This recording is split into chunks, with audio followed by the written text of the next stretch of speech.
Okay, Joel, welcome back. I think Thank you. now I have to share the screen. Now let me try to show you the complete practice C test because maybe I will not be able to move or scroll up and down to adjust my screen, and maybe you will be lost. You will not be able to focus if I want to do so. So I suggest to do like this. Let me try to do like this. This is the first page. Okay, and let me open the book 3 times. This application is okay. This is the second one.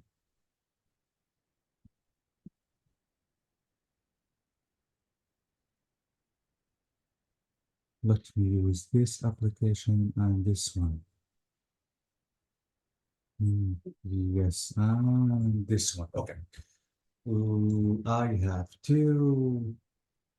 I need you just to give me only 1 minute to try to show you the full. Yeah, it's too much small. Okay, a little more. And here, like this. Let me do like this. Yeah, I think this is a good idea. But maybe because you are using your phone, you will find it really hard. Try the best just to zoom in and out. Okay. Wait, I think it's really too much small. Let me zoom it in again. What about doing like this? No, I think this is really bad. Okay. Yes, this is page number 1. Now let me show you page number 2, the rest of the questions. Okay. No.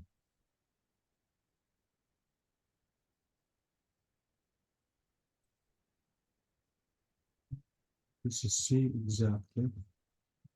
This is the practice test. This is it. This is one. This is the next page. But absolutely, I have to zoom in the page.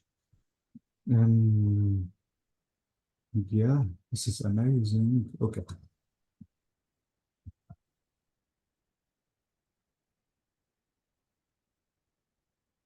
Okay. Please, only 1 minute.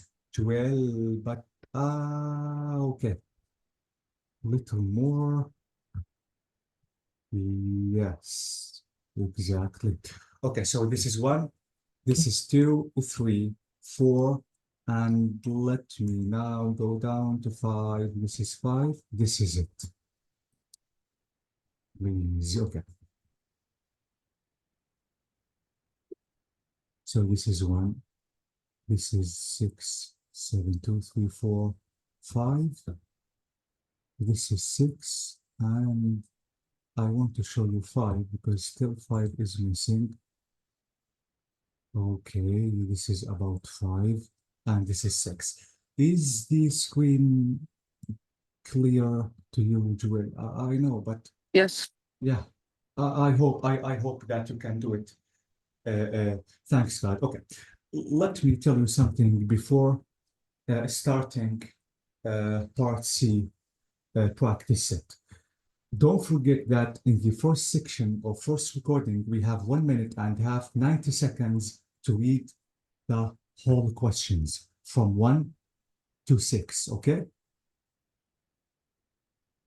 Okay. In the next recording or the second recording, another 1 minute and a half is going to be given to you just to read the full questions. But let's do this first. When we finish, we can listen to the next recording, okay? So let's try to do it. Now the recording is track 19. So please read all the information, read the instructions carefully because you have to understand the main idea of the recording. So this is it. This is part C. And this is the final one. Is it 19, by the way? 19 or 20? No, 19. 19. Yes. Okay. Okay, so let me ask you if you are ready.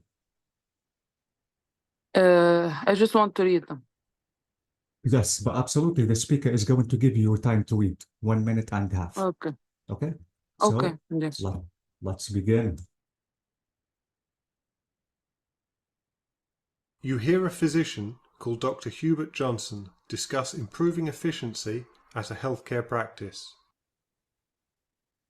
You now have 90 seconds to read questions 37 to 42.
Hi everyone, my name's Dr. Hubert Johnson, and I've been asked to speak to you about my experiences in the healthcare industry concerning something that affects all health professionals, improving efficiency. It seems to be a given these days that practices will... Wait, is it the correct recording? No. No, it isn't. I know there was something wrong.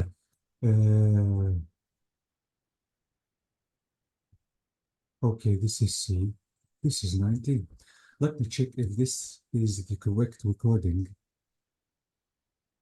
You hear an interview with a physician called Dr. Tadita Hussain. Yes, this Yes. is it. Exactly.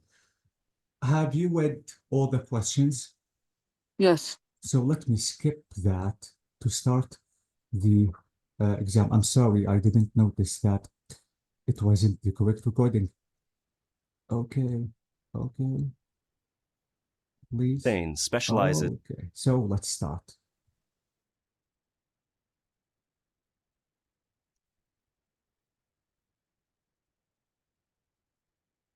Cystic fibrosis is a condition that causes mucus to be thicker and stickier than it should be. Dr. Tadita Hussain specializes in cystic fibrosis treatment and is here to share her thoughts on caring for people with the condition. Tadita, can you tell us a bit more about patients who suffer from cystic fibrosis? Absolutely. Sufferers tend to carry 2 to 5 times as much salt in their bodies as those without the condition, so you can see why their mucus is thicker than average. Treatment for these patients is usually quite time-consuming and repetitive. Patients are often required to stay in hospital for long stretches. And as the symptoms of the condition begin to present very early on in the patient's life, many of my patients are young people. And so we tend to see lots of patients with cystic fibrosis finding these hospital visits frustrating. Right. In fact, throughout the UK, about 80% of patients with cystic fibrosis who are hospitalised report feeling at least minimal levels of depression. How about young patients who aren't currently hospitalized? What can be challenging about their treatment? Well, patients can be required to take around 30 pills a day to keep cystic fibrosis under control. So it's understandable that teenagers and young people who just want to be free and independent might resent this ordeal if they think they can get away with it. One of the most difficult things we have to contend with is the fact that if patients stop taking their medication or doing their daily breathing treatments, their condition won't immediately worsen. Instead, it will gradually become more severe until they contract a serious infection, which puts their lives at risk. So, what approaches do you use when treating patients with cystic fibrosis? Well, we've found distraction therapy to be extremely useful. We're incredibly lucky to have received a donation of a number of virtual reality headsets following their success in a number of treatment trials. We use the virtual reality headsets to transport the patient to outdoor settings, often corresponding to the activities they're required to do with us. When they complete breathing exercises on a stationary bike, for example, the VR headsets display a virtual outdoor bike ride. Our patients find it helpful to pretend to be somewhere else during treatment, and it's often easier for us to administer breathing treatments to patients using these headsets, as they're more relaxed when they're not focused on the actuality of the test. So, what sorts of changes have you seen in your patients as a result of these methods? One of my patients, a 24-year-old man with cystic fibrosis who was in hospital waiting for a lung transplant, well, he found treatment very difficult at first. He was preoccupied by his need for a transplant and frustrated by feelings of powerlessness. He would often resist treatment.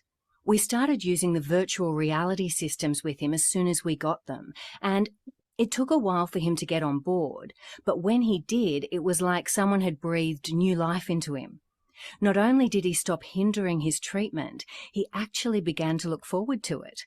He's even started helping us to think about other ways we can improve the experiences of our patients, like improving social interaction. Yes, I understand that there are difficulties involved in patient communication.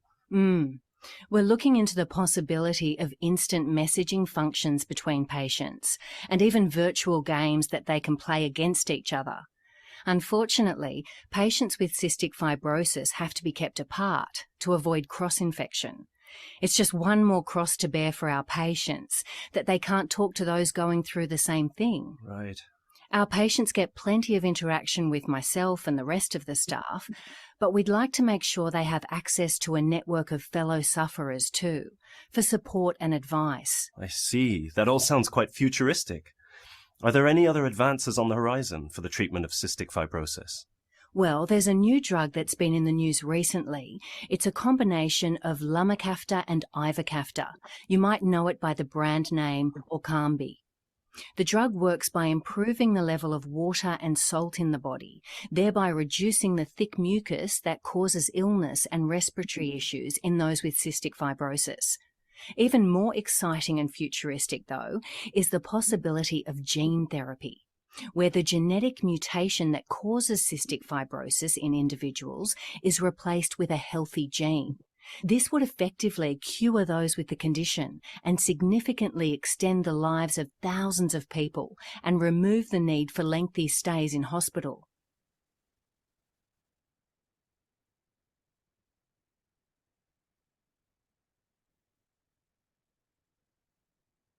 Now turn over and look at Extract 2, questions 7 to 12. Okay, so Joel, did you find any problem while listening to the recording? No, it's fine. Thanks a lot, because everything is okay. Can I check your answers? Yes, 1, it's B. 1, it's B. 2, exactly. 2, it's C. 2, it's C. Amazing. 3, 3, it's B. 3, it's B. Okay. 4, C. it is what? C. It is C. Amazing. What about 5? 5, it's also C. It's C again. Yes. What about 6? 6, I'm not sure. I put A. You put A. Okay. That's something normal. By the way, I'm going to show you the correct answers while listening to the second recording, which is from 7 to 12. Okay. I think because the next recording, wait, let me try to adjust my screen just for the next recording, and I have to make it really clear. Okay, so now the next recording, which is from 7 to 12. Let me wait. Whoa. Yeah, this is 7 to 12. Absolutely, I have to make a little zoom in. Yes. If I want to do like this, exactly. Okay. Now this is 7, this is 8. Wait. No, I don't think so. Wait. This is 1. This is 2. Okay, this is 3. Go down. This is 7. This is 8, 9, 10, 11. Okay. Yeah, I know. I need 3 screens. Fine. Uh, If you want, when we finish 7, 8, you can scroll to 12. okay. I suggest not to interrupt the recording. What do you think to show all the text as we did? Because I don't want to stop the recording and interrupt you because we have to act as if we are in the real exam. This is why okay. This one, yes, this one. So this is 7, 8, 9. Let me scroll down. Yeah, because I think this is the best idea we have to, as I told you, to act as if we are in the final exam, because in the final exam, there is going to be no interruption. This is 11, amazing, and this is 12. But let me try to do the best just to show you the 3 pages like this. Okay, and just to make zoom in. This is C, exactly. Yes, no. I need you just to give me only 1 minute to try. This is 12. Yes, what about zooming in a little bit? This is zoom in, yes, this is zoom in again. Again. Little more, please. Little more. Exactly. And this is 12. But I have to zoom out. Yeah. I think this is better. This is better because I felt that you were okay with the previous one.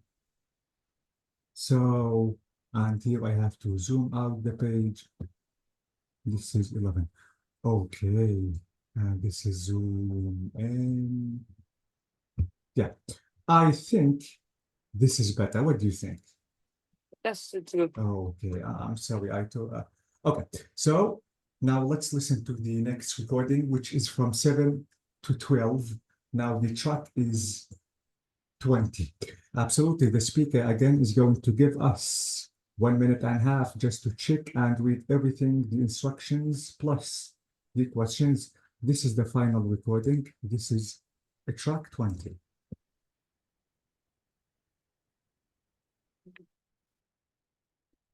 You hear a physician called Dr. Hugh. So are you ready to start? Yes. Let's do it.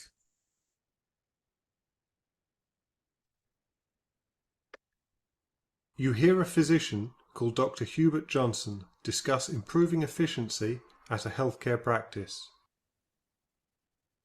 You now have 90 seconds to read questions 37 to 42.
Hi everyone, my name's Dr. Hubert Johnson, and I've been asked to speak to you about my experiences in the healthcare industry concerning something that affects all health professionals, improving efficiency.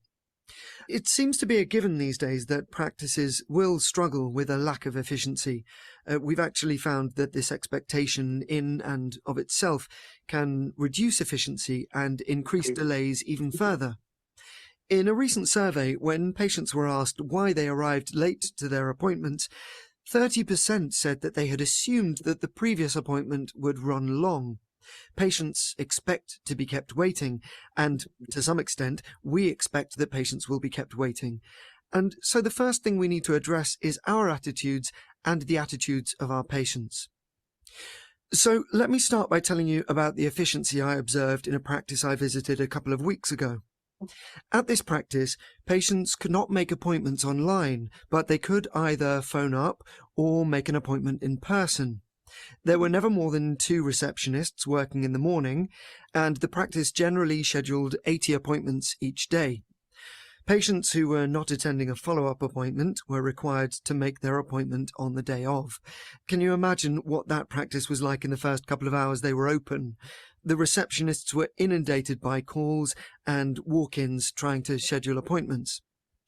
As you can imagine, patients who had seen what the practice was like in the morning expected that if they didn't have the first slot of the day, they'd be delayed by at least 10 minutes. So naturally, they arrived to their appointment 10 minutes late.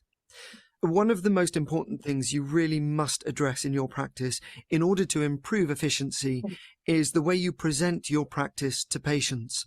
If they believe that you are always running late, guess what? They'll be running late too. Now, let's think for a moment about what needs to be done on the patient's end before an appointment can take place. You might be thinking that there are only 2 steps to the process. 1, the patient books an appointment, and 2, the patient arrives at the practice in time for their appointment. Well, we healthcare professionals often forget that there's actually a step that comes before this. Firstly, the patient must decide that their issue is significant enough to warrant an appointment. So, about a decade ago, my practice was really struggling from a lack of efficiency. I was working extremely long hours to try to accommodate everyone, and I was becoming increasingly frustrated with conducting appointments that didn't seem strictly necessary. I got to thinking about how I might be able to help patients to reconsider their initial assumption when booking appointments and to treat minor issues at home.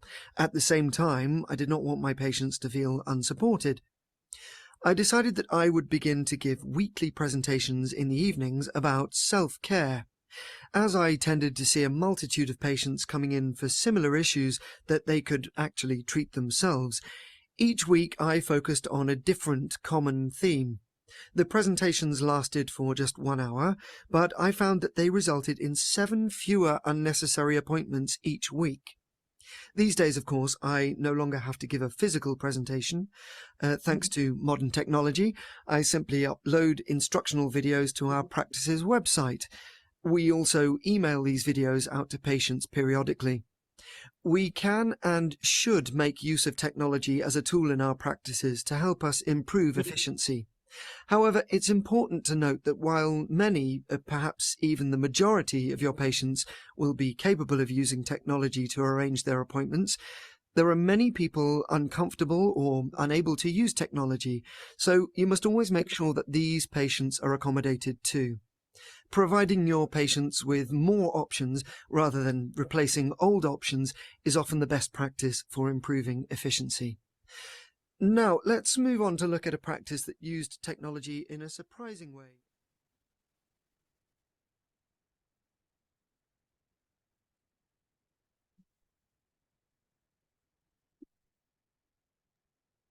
Mm.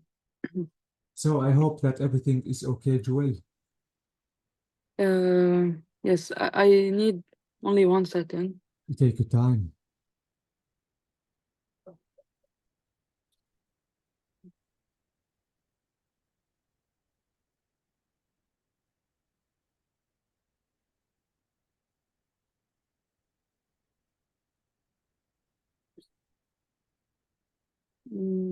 I guess it's okay. Do you need any other repetition for the recording? No, it's fine. Okay, thanks God. Now, can I check your answers? 7A. 7 is A, amazing. What about 8? I'm not sure. I put C. Okay, what about 9? I also put C. Yeah, it's correct, thank you. What about 10? 10, it's A. It's A, amazing. What about 11? 11, it's C. Yes, what about finally 12? 12, I put A, and I'm not sure. Yeah. Okay, now I think, or I suggest just to show you the correct answer, just to know your mistakes. Yeah, these are everything about strategies, but these are the correct answers from 1 to 6. So we notice that from 1 to 6, you have 2 mistakes, which is number 3, this one, and which is number 6, this one, which is B. Mm. Now, in the next recording, which is from 7 to 12, these are the correct answers. So we notice again that you have 2 mistakes. These are the mistakes that you are not sure about the answer. So we notice that 8, which is B, and finally 12, which is B again. Okay. Yeah, this is because I noticed that all the mistakes that you made, you told me that I'm not sure. Maybe you couldn't stick with the speaker, or maybe you couldn't hear some keywords the speaker said just to show you the best multiple choice that we have to choose. But I cannot deny that your listening skill is good. That's really amazing. And I think now the listening schedule is finished. And I think now we have to start something new. But I have to ask you this question, Joel. Do you suggest that we have to start with reading section, speaking, or maybe writing? It doesn't matter. Okay, so, okay. If we start tomorrow by discussing the reading section, do you have any problem? No. Okay, so let's do it. Let's go step by step with the curriculum that we have just to finish it. Okay, and let me say that the longest, I know that the listening module, we took really maybe a long time just to cover, but this is the longest. We don't need this time just to check, practice, reading, writing, and even speaking. Maybe in speaking, Okay. we need a little more time just to practice, that says it. But I think we are okay, and we don't need too much time just to finish the curriculum. Can I ask you if you have links, or do you have more practice tasks Yes, so I can practice absolutely. listening? Yes, I'm going to send the link to Dr. Aisha, and she is going to send it to you back. Okay. So Okay, I can keep on practicing listening every absolutely. day. Yes, you have to keep practicing as much as you can until the day of the exam. Yeah. Yeah, absolutely. The more you practice, absolutely, the better you will be. So all we need is practice. Yeah. Thank you I so know- much. Thank you so much. I know that you are tired. By the way, God bless you, Joel, and let me wish a good day for you. Thank you. Bye Same bye, to you. bye bye. Bye.